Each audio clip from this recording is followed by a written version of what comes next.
everybody. Welcome to another episode. I'm Mike Monticello. I'm Jake Fisher. I'm Alex Nizik. And today we're going to be talking all about our first impressions of the refreshed Tesla Model 3. For those of you that might not know, we buy all of our test cars and we buy them anonymously.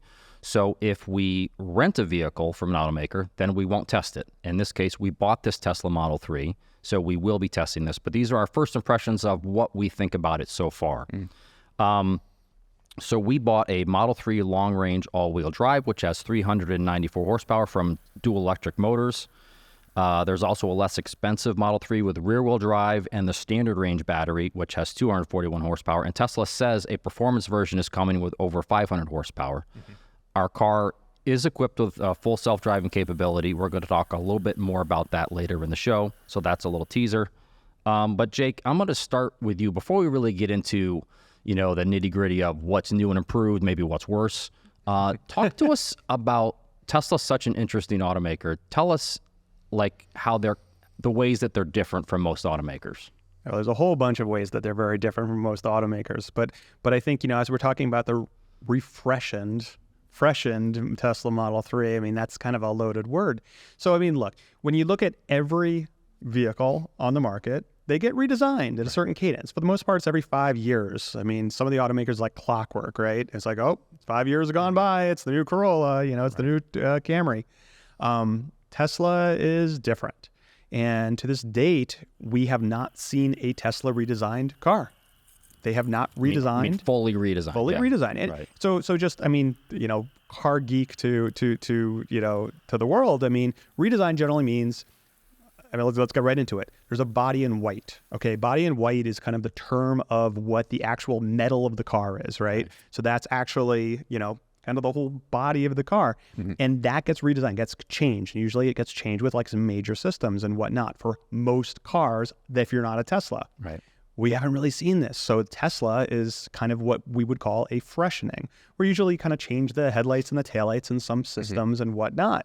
But it's largely very similar to the existing model. And we have not seen a redesign at all from any Tesla models. That's not to say that this thing is not substantially changed. Right.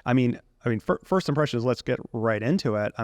First of all, it's kind of that same Tesla Model 3 you know and love where you get behind it and it's more like driving a Porsche Boxster than it is driving. Oh, you mean behind the wheel? Behind the wheel, yeah. Not behind the actual car. Right. It's hard to judge. I thought you were talking about other people following behind a Tesla Model 3. No. Too, but, Yeah, it's pretty good if you're behind the car. But it feels much more substantial right away. Yeah. It's kind of quieter, less wood noise, but it's still just as sporty. So I don't know. I could just go on. Yeah, but like you said, it's been basically unchanged since it came out in 2017, and it needed this refresh because before there was really no competitors for it, right? It was back then it was just about the only electric kind of sports sedan, luxury sports sedan like that, and now you've got the BMW i4, you've got the Hyundai Ioniq 6, both of which have stronger, higher road test scores in our ratings than the current Model 3. Not this one, but the one we tested before. So this was needed. So Alex, talk to us a little bit about, Jake already mentioned some stuff. Talk to us about, run us through just real quick the changes that they made with this car. And then we'll get into which ones we like and which ones we don't like. Sure. Okay. Sounds good. First of all, I guess I would say this is like a substantial refresh, right? Like the difference between a refresh and a redesign, it all gets kind of blurry depending on what they're doing. So this is more substantial. So you have updated styling, both inside and out. So it looks different with the bumpers are different, kind of some of the creases and the headlights and taillights, like you mentioned, Jake. That they definitely did that, which is good because they sell so many of these cars that after however many years it's been, you kind of want yours to look a little different than maybe the one everybody else has. So I think that, is worthwhile doing. The interior has a lot different materials and, again, the different design. The center console is different, a little easier to use in terms of storage. I think, big one is the suspension and kind of chassis tuning, right, to change the ride and handling characteristics. The controls are a lot different. I know we'll get into that. That's a huge one. They made it quieter. They improved the ride. I think I said that the blind spot warning system, they added to it, we'll say. Yep. So that's a little different. And then in the rear seat, they made some changes. They added basically this display for adjusting climate and watching movies and things like that. So, Yeah, and then what hasn't changed? Motors, batteries, structure, like you said, Jake. Like those fundamentals, they're the same. Well, I mean, and just to add one thing about it. So, like, again, we're kind of going by like most cars. They'll have like a freshening at year 3, and then they get redesigned.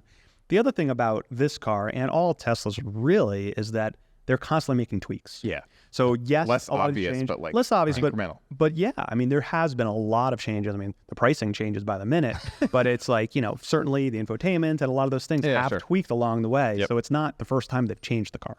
And, a lot of it's software, but they actually did make a tweak, to the rear seat of the car not long after it came out because it was pretty uncomfortable the way it was. So yeah, and even refining the battery technology over time. I mean, it's just some of those things are less obvious, and those aren't necessarily going to bring new customers in, right? That's why you do these things in the first place, is just to extend the life cycle of a product that takes so much time, effort, and money to develop. Right. So let's talk about some of the changes that we really like, and if you don't mind, start with the ride. You already touched on it, but just talk to us about kind of how stiff it was before and how they've improved it. Yet, I think you would agree, without sacrificing much in the way of handling. Yeah, no, they before it was pretty rough, pretty jittery, and just ultimately ended up feeling unrefined in a lot of situations, right? Whereas now, I think, they've definitely softened it, right? Without much sacrifice to handling. I think it's a little less sharp, if you will, but I think a lot of it was,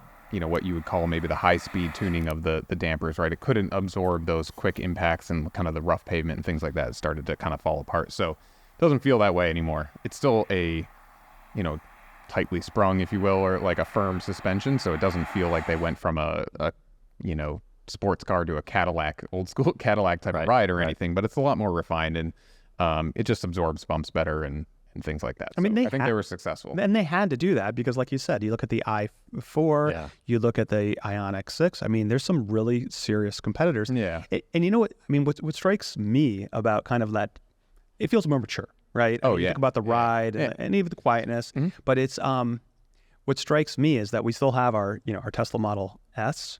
This is a more refined vehicle than the S. Yeah. And that's kind of the Y that we have. You can compare it to that too. It's just absolutely. Well, the Y is kind of the old school. To that end, it's so expensive. To that end, the S really hasn't been ever had a full redesign. When you think about it, right? So that's part of I think why this one has maybe jumped ahead in some ways. Yeah. It's a more important vehicle to them too. Yeah. It's the second most popular vehicle that they sell to the Model Y. So. Right. Yeah, I would say even the ride and handling of this car, and some of it is from it being a lot smaller and lighter than the Model S, but that Model S has like adaptive dampers and air suspension, all the tricks, right? And this doesn't. And the Model S is stiff and noisy. Yeah, this is not. This is better. This one's definitely quieter. Acoustic glass they added, so it's definitely quieter. But what's funny is it was pretty loud before, and wind noise really was the big thing. And there's still a lot of wind noise compared to most EVs. But so it went from being really kind of loud for an EV to now being maybe about average. We'll kind of get a full decision later on in our testing. So we're happy to see that. Totally agree. Jake, I know regenerative braking, it's a huge thing with EVs. And I know it's a big thing with you. I know there were some things you wanted to talk about what Tesla is doing with their regen braking in the Model 3. Sure. So regen braking is, so we do a lot of testing on that, and everyone's got kind of their own different idea of it, right? Everything from let the car coast to one pedal drive, right? Where you lift off the throttle and it'll just come to a stop. You don't have to use your brake. And it's a great way to kind of maximize regeneration and be more energy efficient. And again, going back to the Tesla Model S that we have, I literally, like, my kids cringe every time that I take home that car because they're like, I'm going to get nauseous because it's so, every time you just feather off that throttle, it's jerky. There's not enough play, right?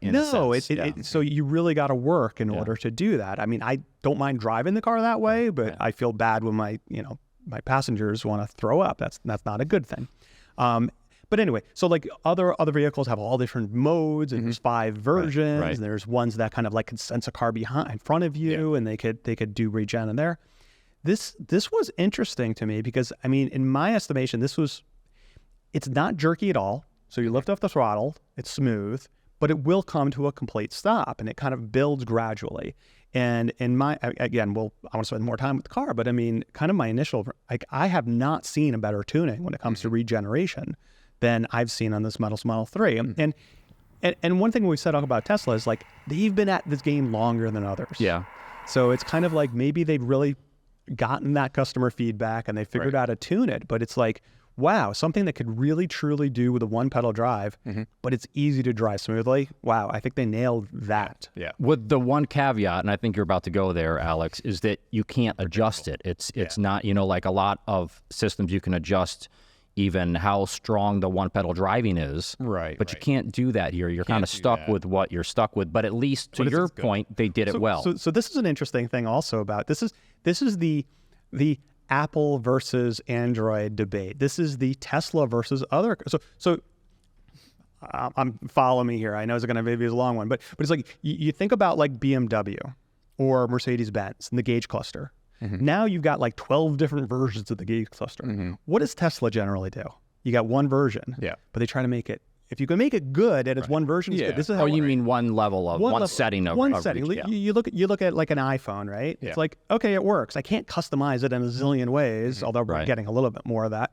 But it's like you could just make it one way and it works. Somehow it makes things a little bit simpler, and maybe that's the idea. And we'll see what consumers think about it. And certain people like having the customization, others don't, right? I think like what Hyundai and Kia are doing with theirs, right? They give you the 3 levels, the adaptive, the full one, but like they're just like, okay, here's everything possible, and choose your own adventure type thing. Whereas here, they're just, at least it's good though. But exactly, I will say, and I think other aspects that make it so good is, yes, letting off is super smooth and its natural ability to just kind of like smooth out the stop, but also when you get back on the throttle, right? It's not so powerful, so that adds to the jerkiness too, right? If it's too sensitive getting back on the throttle, or pressing the brake pedal if you need to add a little bit more, it just it integrates all those inputs pretty well. And the brake pedal is really good because that's another kind of malady we've seen with a lot of EVs is that there's either the brake pedal is spongy or soft when you press on it, or like a Mercedes in one pedal driving, it recedes away from you, or when you're using the brake, the physical brake pedal, and the regen braking comes on stronger at certain times. They did a great job with this pedal, and so that if you do need to use the brake pedal when you're trying to use one pedal driving, it's not a big deal. It's not like some cars where you try not to ever use the EV's brake pedal because they're so bad. This one's really good because it feels like a normal car, and that's the whole point, right? Yeah, some of these can feel like it's like, okay, regen and friction brakes, right? Like one plus the other, right? Whereas this, it just feels integrated. Right. But I think it's just kind of leveling up to the driving experience of this car. It's nice. Yeah, that's where it's a really nice car to drive. Right. There's no question about it. Feels sporty. Doesn't beat you up. Yep. So let's talk about some stuff that we're on the fence about, some of the new stuff. And I'm going to start with you, Alex, with the rear screen, because we're a little bit on the fence about that, right? It's kind of cool, but I mean, on the fence because... Tell us what it does first. Sure. It's like in the back of the center console, right? So between the front seats, you have I think it's like 8 inches or so, this touch screen. And of course it's, clear and easy to, kind of see, I guess, but it's for climate, but you can also, it basically duplicates some of the entertainment stuff that's in the front screen. So like Netflix and whatever, other things, games, I think are in there too. So controlling climate, volume, all those things, that's fine. Where I'm on the fence personally is, why would I use this for watching videos or playing games or anything? Because it's so low and kind of far away relative to where I'm sitting in the back. Hard to reach, meaning. Yeah, hard to reach, kind of awkward angle looking down at it. I'll probably just end up pulling out my phone and using that instead. Right. And the other thing that we're a little on the fence about is the blind spot warning. I don't know which one of you anyone want to raise a hand as far as... Because Tesla had a blind spot warning system, sort of, but we didn't consider it a blind spot warning system. Do you want to talk about what they had and now what they have now? Sure. So okay, blind spot warning is a system that people really like a lot, right? And generally what you do is you look over your mirror, and if you don't see something in the mirror, you'll see a light that says, hey, there's something you can't see in this mirror. People like it. The problem with Tesla is they had a system, but it wasn't where you would look in the mirror. So it was kind of in the dashboard and the little lights and things.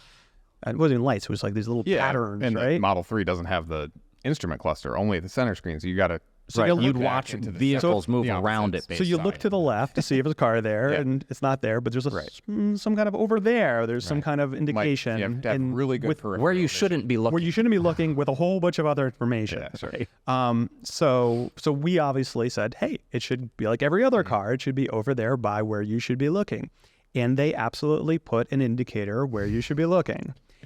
And it feels like somebody like took a DIY approach with an Arduino and used the LED that came with the included starter kit. That's what it feels like. Because it's so tiny. It's so tiny. It's like they went back in time and they went to a Radio Shack and they were going through the bargain bin, that tiny little red LED, and they like 50 cents. And didn't even like a place to put it. They put it in behind the speaker behind the grill, and you could kind of squint and see it.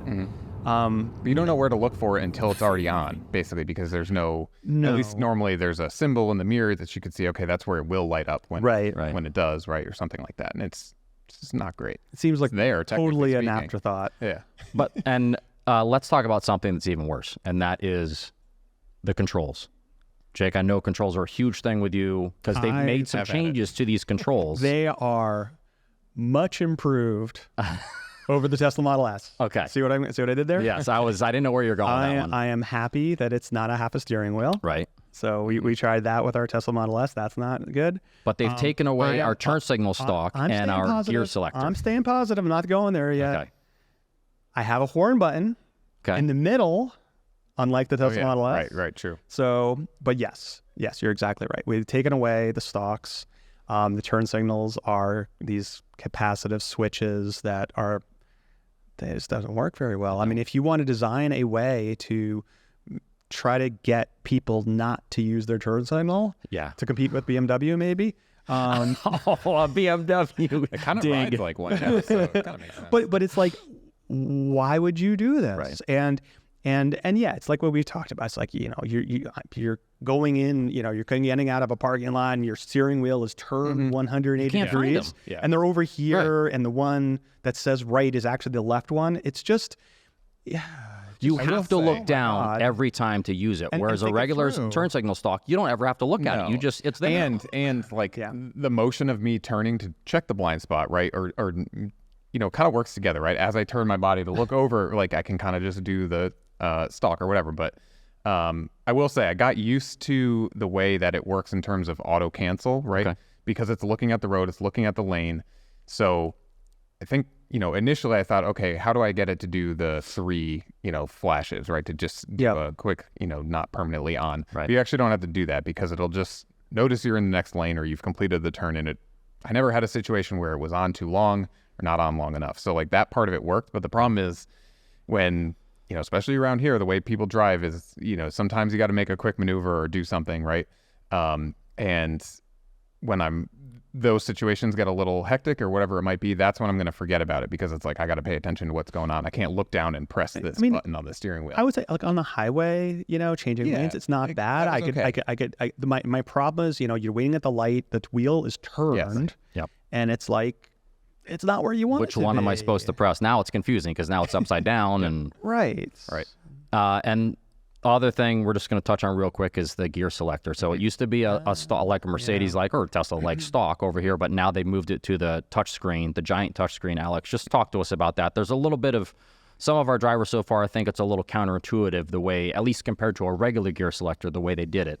Yeah. But it also makes sense in other ways if you think about forward and backwards. Yeah, you go up for forward, down for reverse. Move the car forward for forward. You're pressing a little arrow on the screen, basically. I think it's a little car. It's a little car. It's So like a matchbox. Yeah. It should be a physical matchbox car. It's similar to the gear selector the turn signals, where in certain situations when I'm just, doing a regular type maneuver and I'm not holding up traffic or all these things, it's fine, right? It's right there. It is easily accessible, but it's when you're trying to make the quick turns and a K turn or whatever it might be. That's when it kind of starts to get annoying, right? Because you can't feel it. So I got to correct myself back, look at it, and change it. I find it kind of funny that they put like the fail-safe PRND up in the center or like overhead console, right? That's where you want to look. I don't know. I guess if your touchscreen breaks, it's so here's the crazy thing, right? So I'm going on 25 years here. Holy cow! I'm very, very old, and like I remember, first, trying the Mercedes Benz with the stock, and we were like, oh, it should be a like this, and that's hard to get used to. And like now we're wistfully remembering the days that there was like a Mercedes Benz type stock, because at least you could access that without looking at it, and that's kind of the key. Yeah. I mean, forget about look, I am all for trying new ways and better ways of doing things. But it's like you used to have a system that I could do, and I could look at the road while I'm doing it. I don't have to look down. And now you got to look down. You can't do it by feel. And, I think at least one reason that you could reasonably assume that they might get rid of these things is it's cheaper to build this car without all these moving parts, right? And you can do it through software, and you can make changes more easily for sure. But well, it's I think what I've said before is this is the Chromebook of vehicles. They just keep on pulling things away from the car. Yeah. So another thing that I wanted to talk about was a few drivers so far, and Alex, you're one of them, so I'm putting you on the spot. Noticed a little issue with the driver's floor mat. Just talk to us about what you noticed there. Yeah, it just gets dragged out with my foot every time I get out of the car. And, either it's halfway out the car or what do you have, worse, Velcro on the bottom of your sneaker? Velcro on the bottom of the floor mat. I have the floor mat in the back seat because every time I get out of this car, it gets stuck to my shoes because they're only holding it to the floor with these tiny pieces of Velcro. So I think in a low car like this, where you're not necessarily stepping down in like you might on an SUV or something, you kind of, or I do anyway, drag my feet a little bit more, right? And so I think my shoe gets caught on the edge and it just folds the floor mat underneath the pedals and everything like that. And it's just kind of silly and annoying to have to reach down and adjust, especially, I can imagine in the winter as that floor mat gets pretty nasty. And potential safety issue. I mean, we don't want to make a deal out of something that isn't a deal, but that could be a problem if it were to get stuck underneath some pedals. I definitely, every time I drove, made sure to make sure it was in place before I started driving. Yeah. I think, some things about the car really haven't changed and that we still don't like, which is the way the exterior door handles work. It's just an awkward way that you have to pop it out and then pull on it. And of course, if someone's brand new to the car, they will have no idea how to get into the car because unlike a lot of EVs that have flush handles, they don't pop out on approach. The rear seat is that hasn't changed. It's still really tight, smaller than a lot of competitors in terms of just, lack of headroom, lack of foot space, lack of under leg support. Nothing terrible, but it's just not a really good seat. Then all the things that we liked before that haven't changed. We touched on these a little bit. The sharp handling.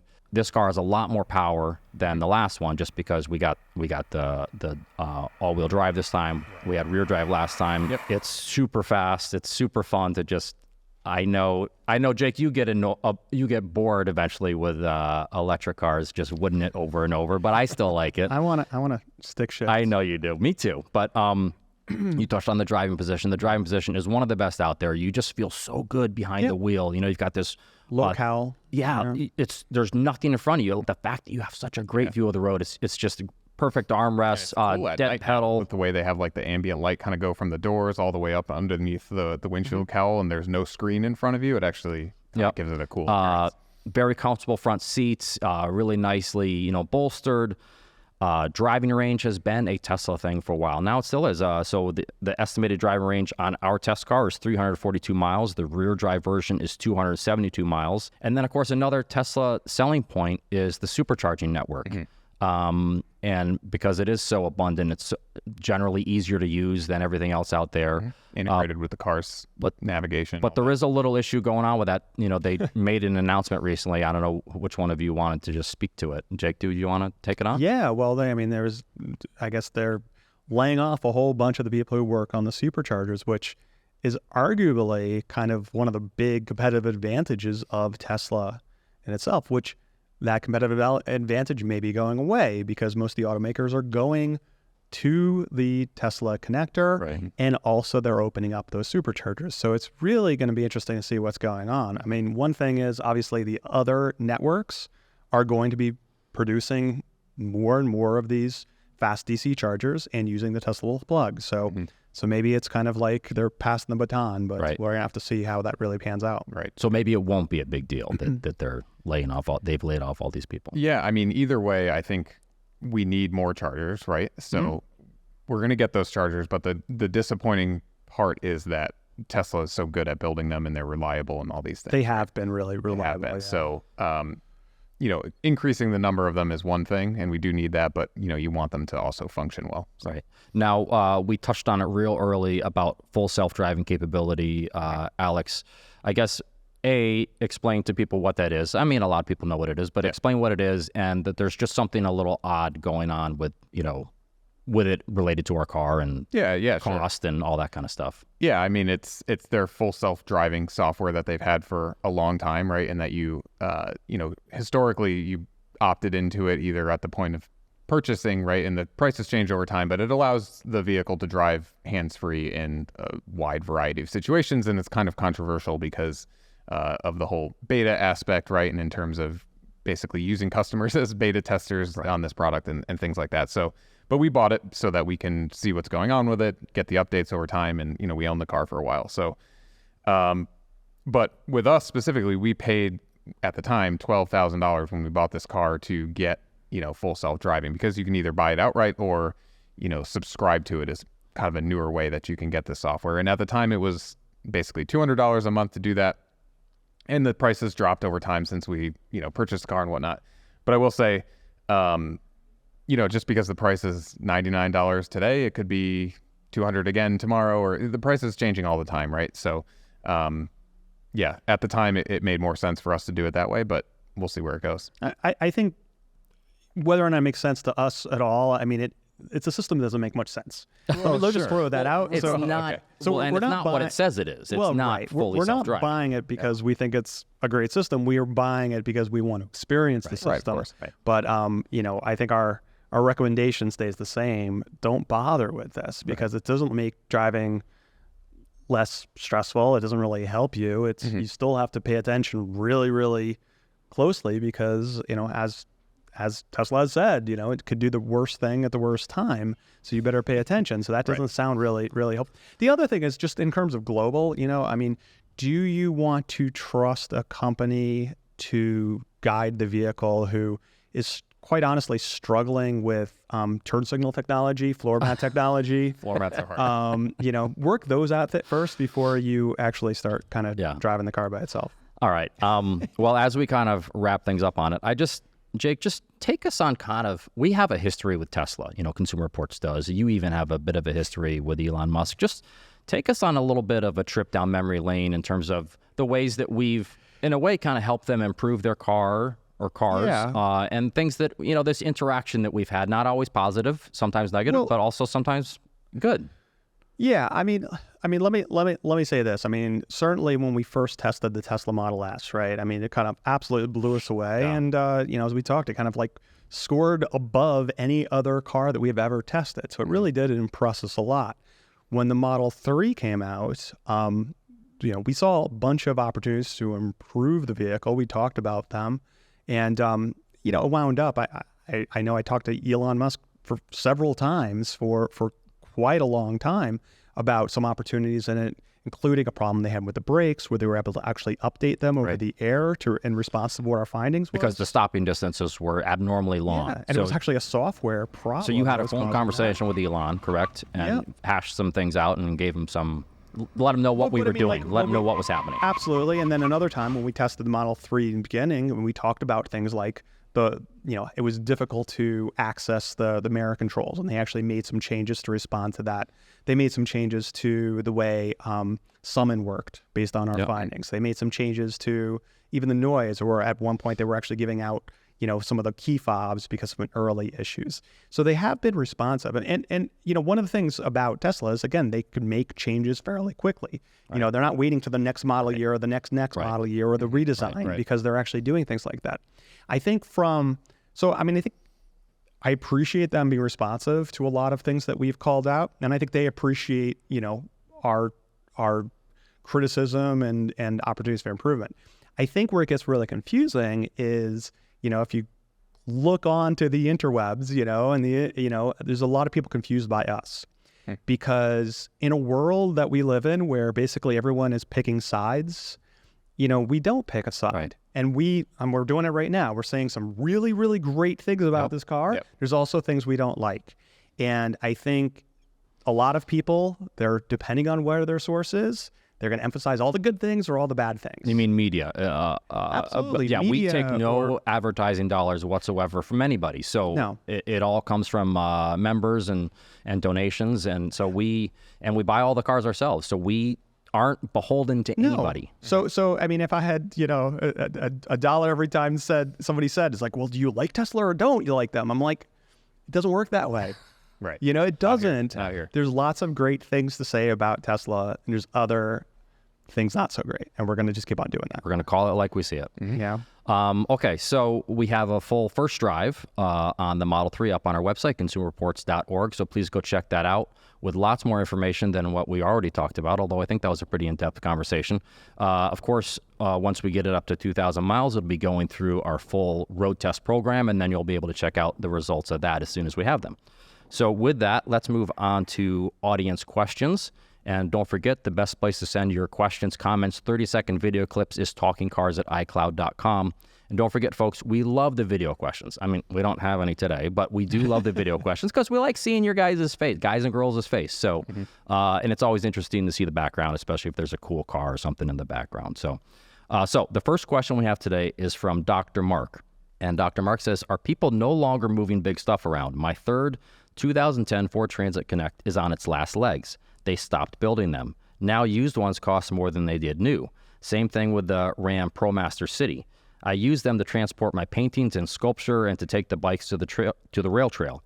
Who wants to disassemble a bike to go for a ride or strap a rack onto your trunk lid? The enormous SUVs don't work for me. Seems like there's great potential for someone to make one with modern technology and PHEV utility. No? So, Alex, I'm going to throw to you first, since Jake was answering the last thing. What do you have to say for Dr. Mark? How can you help him? Yeah, I mean, a couple of different things. I mean, my immediate thought was to go with a Chrysler Pacifica plug-in hybrid and take out the seats. It was like the closest thing I could think of to a plug-in hybrid van kind of utility experience. But yeah, I mean, a lot of these vehicles, and I think maybe what's happening here is, you know, these vehicles kind of build up like a cult following, and everybody who wants one gets one, and then they start to drop off, right, in terms of sales. So like it kind of reminds me of the Subaru Baja situation where, you know, they came out with this kind of unique and quirky car, and everybody who wanted one got one, and then sales tapered off, so they discontinued it, right? And now it's actually kind of difficult to get one because those people who really love them don't want to let it go. And it kind of reminds me of that a little bit. But yeah, so I think, you know, between the Chrysler Pacifica and maybe a Sienna hybrid, there are some modern van type utility vehicles that maybe you could make work for this situation. Yeah, I think you're right. Jake, when I think about this makes me think of like the Mazda 5, you know, minivan, the things like the Honda Element, the Scion XB, the Honda Fit. Where did they all go? Well, that market is alive and well. It's just not in the United States. Yeah. So you go to Japan or you go to Europe, it's like that market is alive and well. These small vans and roomy, you know, there's cars called the Ruby. It makes a lot of sense. Unfortunately, for whatever reason, you know, I think we kind of pick cars based on image, based on exactly what they do and what we need. That's why minivans aren't very popular, and that's why these like small, you know, I don't know, not cool enough. It's got to be, you know, it's got to be the off-road Raptor, you know, cool. Honda, whatever, the off-road elements, off-road elements, you know. But it's like that's the sad truth. So it's a good observation, but it's just missing in this market because the market is maybe more image conscious than utilitarian. Right. What about something like, I kind of came up with, and it's probably silly, but like a Kia Niro PHEV. Now, I know it's not, just because it's kind of a tall wagon, and then get, you know, a hitch-mounted bike rack. You want to talk about that a little bit? Because we did a few stories on bike racks, and I think you even bought one. I did. And you don't have to, your car does not have to be rated for towing to have a hitch put on it that can then handle a bike rack. And then Dr. Mark doesn't have to worry about disassembling the bike, can still put the stuff in the back that he needs to and put the bike on the very back. Yeah, totally right. I mean, I'm over the summers, I'm always taking the mountain bikes out, and we do triathlons and whatnot. And I'm like, I can't always have a car from here that I could carry around a couple of muddy bikes. And people.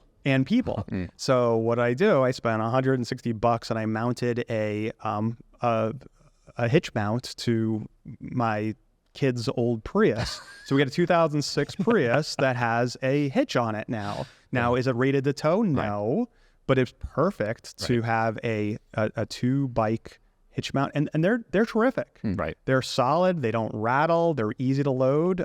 That's really a great And it option. frees up all the space inside, and you don't, like I said, no wheels have to come off. That's right. You know, to throw the bike in the back or anything. Yep. So yeah. Damaging the bike. Yeah. Car. I wonder if he could do a Ford Escape plug-in hybrid swap into his Ford Transit, right? They make a plug-in hybrid Ford Escape front-wheel drive.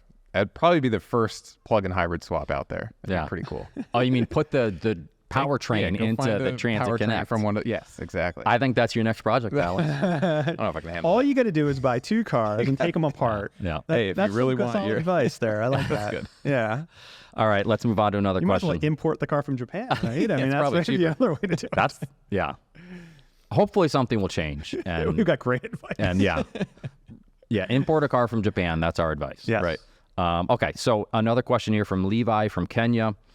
Levi says, if you could come up with a new car safety feature, what would it be? Thank you, and keep testing and talking cars. So guess what, Jake? You go first this time. What's a new safety feature that no one has thought of that only Jake Fisher has thought of? Well, first of all, I'm just interested that we have a Kenya audience. Right. So that's too. something I've learned. So cool. Awesome. Thank you for listening.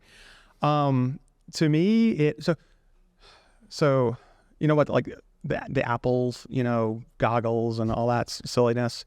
Here's the thing. Augmented reality makes a lot of sense in the automotive area. I knew this was coming. Okay. And this is, we've been talking about this, and every time we have lunch, and me and Kelly go off on this, and Kelly Funkauer, we're talking about how to do this. But it's like, you think about all the beeps and everything it seems like that's the answer for every safety thing, right? Here's another beep. And Right. what is the beep? So you've got the big windshields, and there is technology. You could overlay things on the windshield, not just a little heads-up display right in front of you.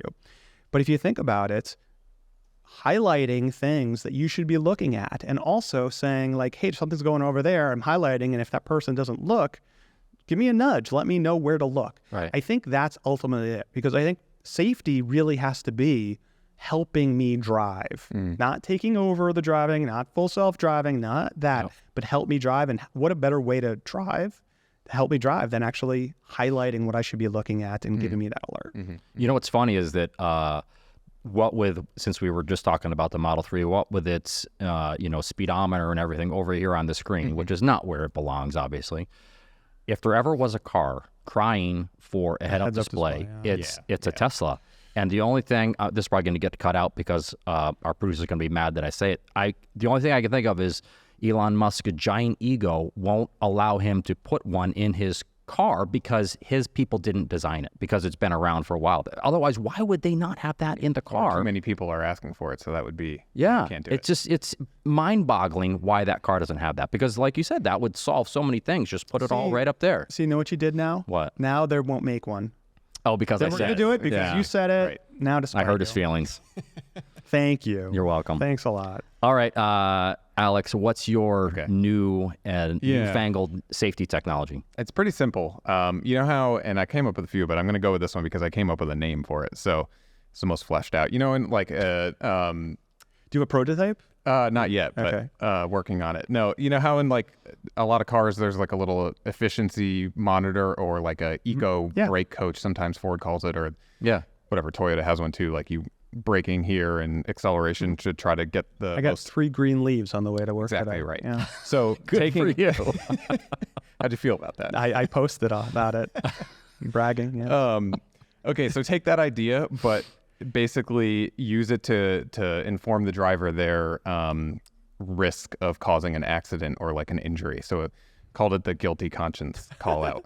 So like some sort of rating or thing that because accidents a lot of times are speed and reckless driving, and of course drunk driving and things like that. I didn't necessarily consider that, but some sort of indication of, hey, this is, by driving this way, this is your risk of causing an accident or harm to somebody else. Do you mean like accelerating too hard or braking too hard or Speeding mostly, speeding mostly? and like Okay. swerving and things like Okay. that. Like by doing these things, you're increasing your risk of causing. You've created a backseat driver.